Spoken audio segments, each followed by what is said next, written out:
Hey kids, this is Ivan. How you doing? I want to take a little time to talk about my experience playing Uncharted Worlds the other day, actually being the game master and running it. Great little Powered by the Apocalypse game by Sean Gomes. I also got the expansion here, Far Beyond Humanity, and I put some elements from this game in the prep, if you will, the minimal prep. I never got to use it, which is okay. Maybe we'll use it another time, which would be kind of cool. And I hope we get to play again. It was really neat as I put this together. I got three really great players. I got Sam, the host of the Chalice and Chains channel, and Jason, my buddy Jason from Dark Age of Roleplay game, and then Aloy, and I think Cintron. I hope I'm pronouncing his last name right. Really great player. I kind of discovered through CGA and Jason, and great guy. So I was really excited to kind of put that team together and explore this game. And one of the things, I got the Bundle of Holding, Powered by the Apocalypse Bundle of Holding, some months ago. And this was the game in there that kind of grabbed me the most as like, I think I really want to play this.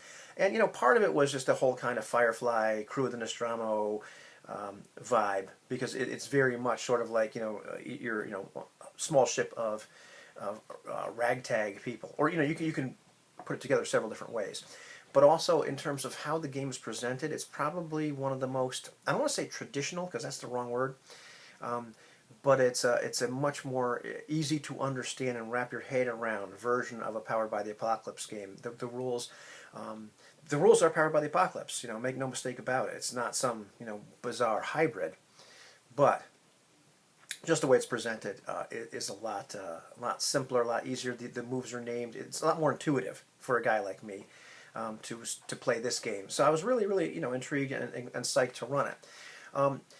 So it's really hard for me to make this video only because I played the Veil right after. We've been talking about Powered by the Apocalypse a lot, so I toyed around with the idea of making one big mega video about my experiences over the weekend, and I decided, well, I'm probably going to make three. I'm going to probably make this one, and one about the Veil, and then probably a longer reflections in general video.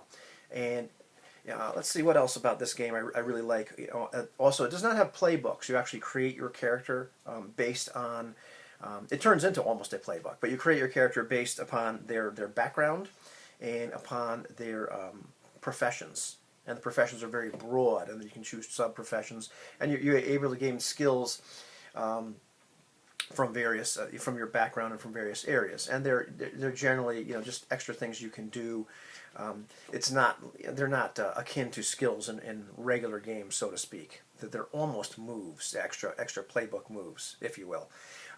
And actually, in creating my non-player character, which hopefully I get to play later on as a player, and let somebody else take the helm in this game. I created this doctor that was from brutal world, brutal background, and he was academic, and he was a scoundrel. So I created a brutal academic scoundrel, and already you can kind of think, wow, what kind of guy would that be? So that was fun. Anyhow, the session, like the sessions of the Veil, were not without some difficulties. One of the things I've noticed about Powered by the Apocalypse games in general is that they've caused more consternation and difficulty and discussion and friction than other games. This is not to say I'm throwing them under the bus, but I think a lot of us are approaching them from a history of playing games where we already kind of have, I don't want to say set in our ways, but we know how to do certain things. And also, sometimes these games ask you to do something a little bit differently. But I want to save a lot of that for the other video. So there was some drama occasionally involved with it, and some high level discussions. It all worked out okay, but it's been an interesting journey. The characters these guys created were awesome. This game really promotes, like a lot of Uncharted Apocalypse, Powered by the Apocalypse games, promote like a strong session zero. This one really promotes a lot of collaborative world building right in the beginning. As the characters, players create their characters. These guys created three very engaging characters. Johanno, who was kind of a ship's bosun from the outer planets, a former rebel, very Firefly sort of thing.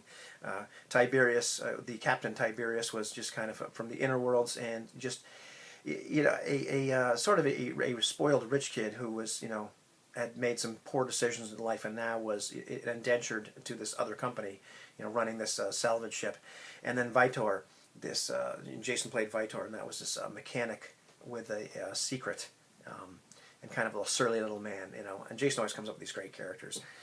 And so, and Tiberius, by the way, was played by Sam. Johanna was played by Eloy. And they also created factions, because that's part of what you do here. There's several different ways you can actually create factions, but the factions are larger organizations that you're going to bump up against, that may have obligation on you, that you may owe debt to, that you may be able to call in favors from. And so we were able to create some factions. I created a Game Master faction because, like I said, the book has several different ways of how you can handle this sort of thing. So we were able to, come up with this kind of vibrant world right from the get-go.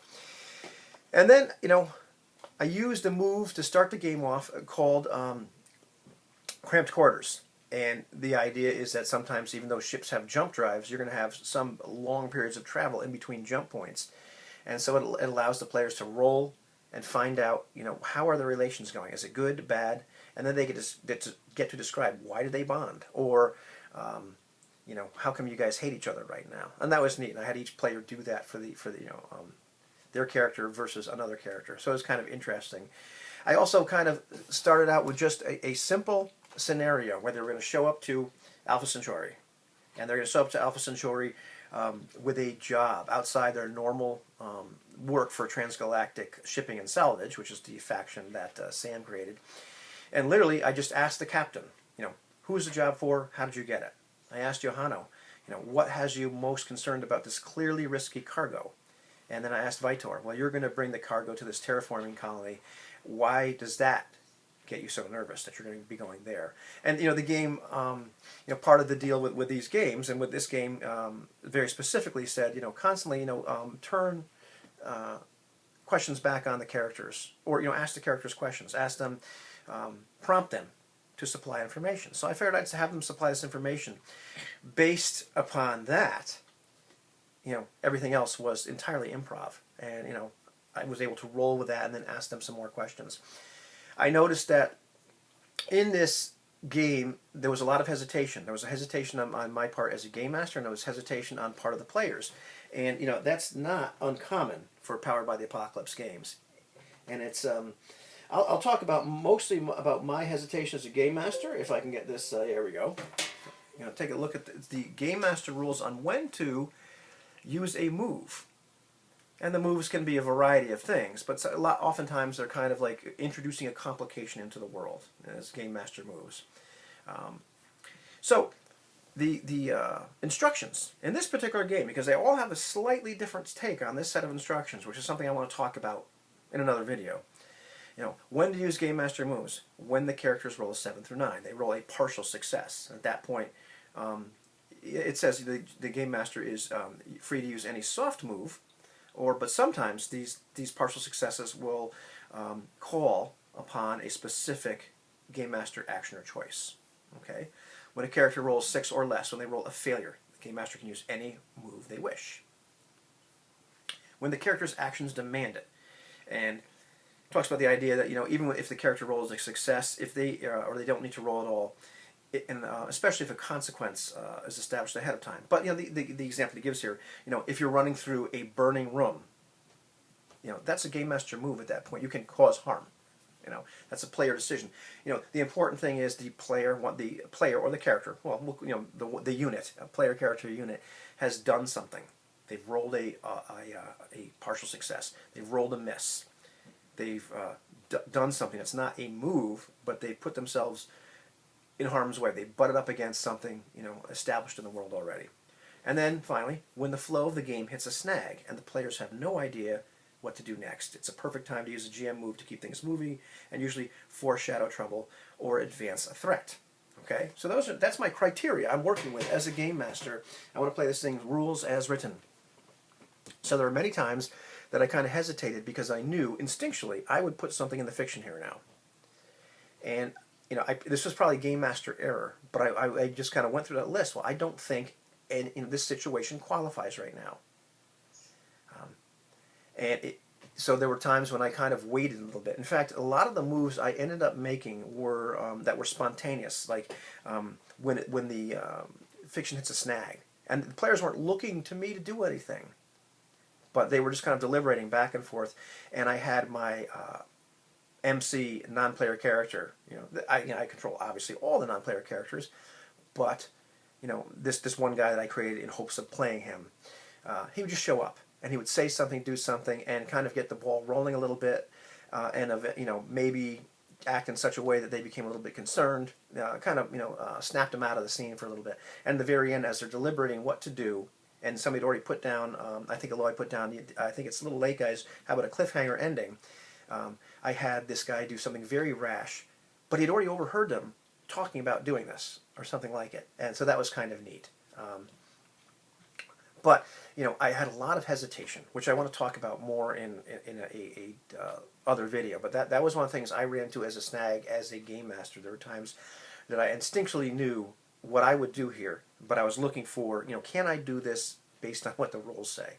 And I noticed a lot of that, and we had a lot of talks about why the players were hesitating a little bit, or saying things like maybe or possibly or whatever. And a lot of that was from their standpoint due to not wanting to overstep their bounds, not really sure when they're supposed to say something. There's one part here that I think caused a little bit of confusion, which is confusing to me, and once again, it's something that I want to talk about a little bit more in the general PBTA video. Under the player principles, number 5 respects the GM's role. The very end is said, unless the GM specifically prompts them, the player should refrain from altering or inventing facts about the universe. I noticed in the game there were often times when they did, regardless, without prompting, which is okay. We'll hammer this out. I mean, it was very enjoyable. I loved the session. I loved where it went. I loved the story that emerged. There were other times, I think they were hesitating. Sometimes in situations where I wouldn't have hesitated if I was playing, and I'm not saying they did it wrong, because I think we often invent little teeny facts about the universe as we're playing, especially when we're just declaring intention. I look around here for a wrench. You're already kind of narrating, when you're in a warehouse or a garage, that there is going to be probably some tools laying around. You're announcing your intention to the game master, as opposed to asking, are there any wrenches around? You're sort of inventing little facts about the universe. But that's another discussion. But I found that the players sometimes just hesitated. They weren't sure, if it was their turn, that sort of thing, which is interesting because this is not a turn-based game. Once again, for the other discussion, I also learned in this game too that I have to be careful of. Sometimes I can be a jerk, and I don't mean to be a jerk. And I can be a bit of I can bust people's chops sometimes, and I stepped on some toes at one point and made my apologies, but I have to remember that's something I try to work on in my life in general, and it's one of my glaring character defects is I can be a bit of a wise ass. So, and sometimes I don't mean harm, but sometimes I can cause harm. But I loved the session, despite all the hesitation. I really am looking forward to playing this game again. I would love to. Maybe have at least a couple more sessions out of this because I like where the fiction is going. We were able to create collaboratively a really neat, really engaging, really funny story with a lot of complications. So overall, despite all this commentary I made, where we ran snags, I enjoyed it. I thought it was a success, and I'm looking forward to playing the game again. So that's my reflections about that.